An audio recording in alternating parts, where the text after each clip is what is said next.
پاک فوج اندرونی اور بیرونی چیلنجز سے نمٹنے کے لیے پوری طرح تیار ہے۔ دشمن کی ہائبرڈ مہم، انتہا پسند نظریات اور انتشار پھیلانے والے عناصر سے نمٹنے کے لیے تیار ہیں۔ جدید جنگ میں ٹیکنالوجی سے ہم آہنگی، چستی اور فوری فیصلہ سازی ناگزیر ہے۔ Chief of defence forces field marshal Syed Asim Munir کا گجرانوالہ اور سیالکوٹ گیریزن کا دورہ۔ آئی ایس پی آر کے مطابق فیلڈ مارشل کو فارمیشن کی آپریشنل تیاری اور جنگی استعداد بڑھانے کے اقدامات پر بریفنگ دی گئی۔ فیلڈ مارشل نے فیلڈ ٹریننگ ایکسرسائز اور جدید سیمولیٹرز ٹریننگ سہولت کا مشاہدہ کیا۔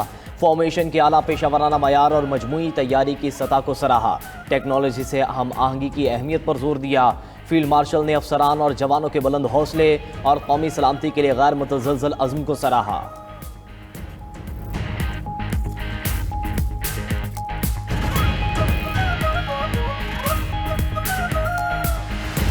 پاکستان کو جس تباہی کے دہانے کے اوپر 4 سال میں لے جایا گیا، یہ دونوں اس کے ذمہ دار ہیں۔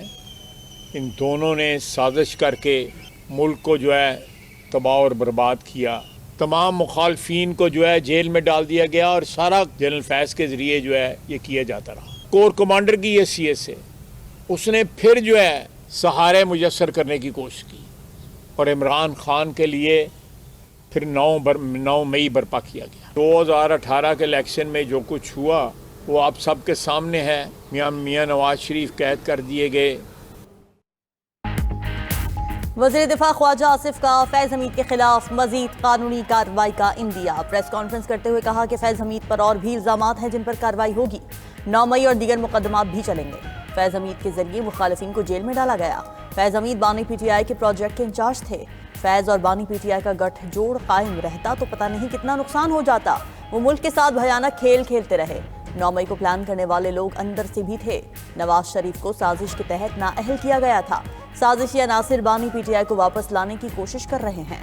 بیوروکریسی اور دیگر اداروں میں چھپے لوگوں کا بھی احتساب ہونا چاہیے۔ ہمیں خبر ہے لٹیروں کے ٹھکانوں کی، سب کا احتساب ہوگا۔ فیض حمید کے پاس اپیل کا حق ہے لیکن نواز شریف کو یہ حق نہیں دیا گیا۔ وزیر ریلوے حنیف عباسی نے کہا کہ 9 مئی کے واقعات منظم سازش تھی۔ پاکستان کی سلامتی کو نشانہ بنایا گیا۔ یہ انصاف کا پہلا خطرہ ہے۔ مزید فیصلے بھی آئیں گے۔ اقتدار کی ہوس میں ملک کی سالمیت کو داؤ پر لگایا گیا۔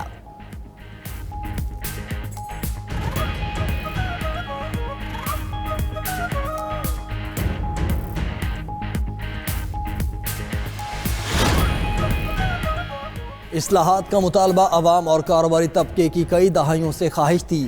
حکومت سنبھالی تو پاکستان کی معیشت نازک صورتحال سے دوچار تھی۔ ملک عملی طور پر مالی دیوالیہ پن کے دہانے پر کھڑا تھا۔ وزیر اعظم شہباز شریف کا لاہور میں نیشنل ریگولیٹری ریفارمز کی افتتاحی تقریب سے خطاب۔ کہا مہنگائی بے قابو تھی، پالیسی ریٹ معیشت کو مفلوج کر چکا تھا۔ ملک میں کاروباری سرگرمیاں جمود کا شکار تھیں۔ ہماری حکومت نے امید کا دامن نہیں چھوڑا، حکمت عملی کے ساتھ چیلنجز کا مقابلہ کیا۔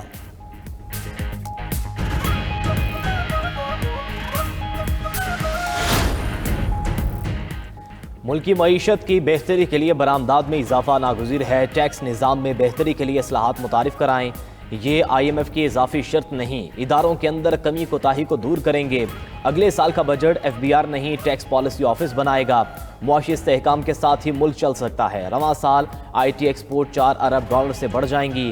وزیر خزانہ محمد اورنگزیب کا تقریب سے خطاب۔ کہا این ایف سی میں چاروں صوبوں نے ایک دوسرے کی بات سنی۔ 31 دسمبر کو تمام پارلیمنٹیرینز کے اثاثے پبلک کیے جاتے ہیں۔ سول سرونٹس کے اثاثے پبلک کرنے میں رکاوٹ نہیں ہونی چاہیے۔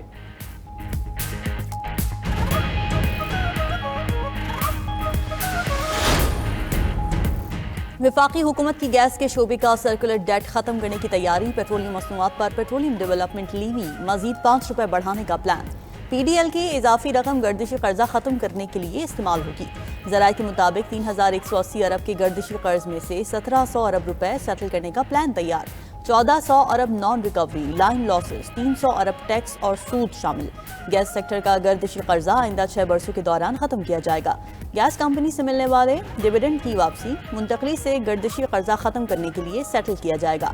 پیٹرولیم مصنوعات پر 5 روپے اضافی پی ڈی ایل عائد کرنے سے 550 ارب روپے ریکوری کا پلان۔ ڈیویڈنڈ اور اضافی ٹیرف لگا کر تقریباً 700 ارب روپے گردشی قرضے کے لیے ایڈجسٹ کیے جائیں گے۔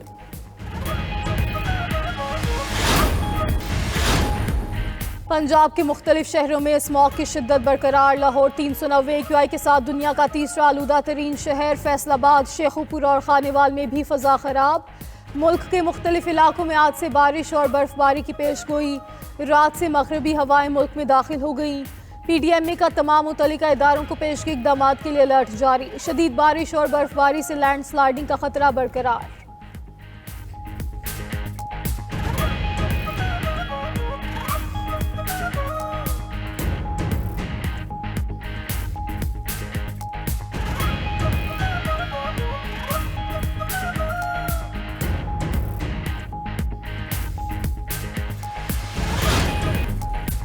وزیر اعلیٰ پنجاب مریم نواز کے ستھرا پنجاب ماڈل کی دنیا بھر میں پذیرائی۔ فوربس اور بلومبرگ کے بعد BBC کی بھی ستھرا پنجاب منصوبے کی تعریف۔ برمنگھم میں صفائی کے لیے پنجاب سے رہنمائی لی گئی۔ برمنگھم کے رضاکاروں نے پنجاب کے ماہرین سے مشورے لیے۔ BBC کے مطابق پنجاب کا ویسٹ مینجمنٹ پلان دنیا بھر کے اداروں کے لیے قابل تقلید مثال بن چکا۔ پنجاب سے سیکھ کر احساس ہوا کہ ہم مغرب میں رہ کر بھی اپنی ذمہ داری سے پیچھے رہ گئے۔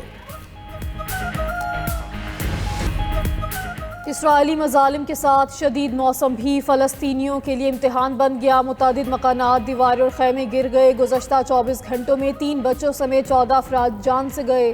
سڑکوں اور ساحلی علاقوں میں ملبے اور کوڑا کرکٹ کے ڈھیر سے بیماریاں بڑھنے لگیں۔ ادھر مقبوضہ مغربی کنارے میں اسرائیلی فوج اور آبادکاروں کے تشدد میں اضافہ۔ رواں سال حملوں میں 52 بچوں سمیت 232 فلسطینی شہید ہو چکے۔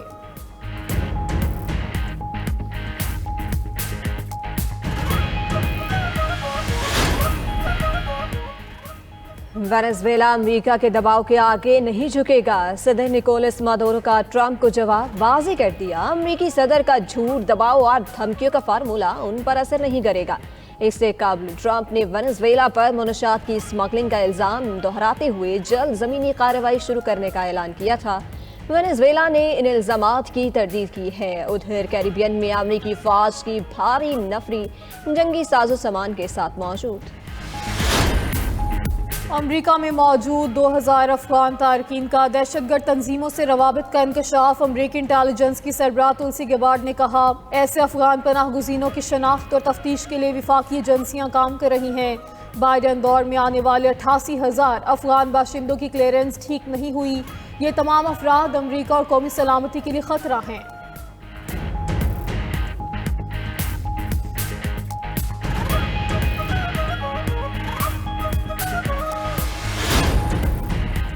امریکہ کی 20 ریاستوں نے ہنرمند افراد کی ویزا فیس بڑھانے پر ٹرمپ انتظامیہ پر مقدمہ کر دیا۔ مشترکہ بیان میں کہا کہ یہ پالیسی غیر قانونی اور عوامی خدمات کے لیے خطرہ ہے۔ اسپتال، اسکول سمیت دیگر ادارے متاثر ہوں گے۔ ہنرمند افراد ملک کی ترقی کے لیے اہم ہیں۔ ٹرمپ کی جانب سے H-1B ویزا بھی فیس $1 لاکھ کرنے سے مالی بوجھ پیدا ہوگا۔